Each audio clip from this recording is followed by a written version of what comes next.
C'est à Besançon, ville natale de Victor Hugo, dans l'est de la France où il vit depuis 5 ans, que l'ancien journaliste reporter ivoirien a concrétisé son projet d'écriture romanesque, Tchapalotango. Les Tchapalodromes à Dougoutiana, un îlot de liberté dans un océan de brimades, de censure. Fidel Goulizia décrit la vie dans sa république imaginaire de Dougoutiana. Une république où le Tchapalo, bière traditionnelle obtenue à partir de 1000, aurait les mêmes effets enivrants que le pouvoir d'État, dirigé par un opposant historique, devenu un invétéré autocrate. Dougoutiana et sa démocratie vivent dans la hantise de fausses accusations, complots d'État, scandales et intrigues politiciennes. C'est l'histoire d'un jeune journaliste qui est obligé de fuir son pays, de s'exiler parce qu'il est accusé d'une faute lourde. Il est accusé de complicité de terrorisme.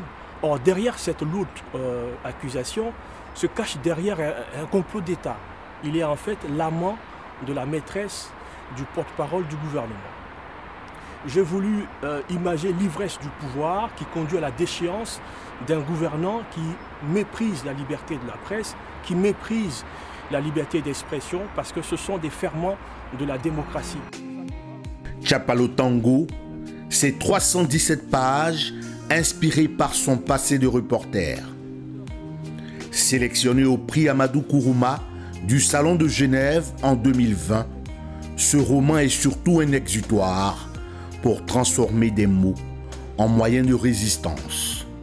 30 ans après le fameux discours de la Baule de François Mitterrand, on se demande où va l'Afrique avec la démocratie. Mais au-delà de l'Afrique, ce sont les démocraties dans le monde que nous devons interroger. La légitimité de ceux qui nous gouvernent. Qu'elles soient vieilles ou jeunes, les démocraties sont aujourd'hui en crise. Et il faut se poser des questions sur la liberté de la presse. Il faut se poser des questions essentielles sur la liberté d'expression. Et on a l'impression que les valeurs ne comptent plus, qu'il y a une inversion de l'échelle des valeurs au niveau des démocraties qui mettent au pouvoir des autocrates qui en fait manquent de légitimité.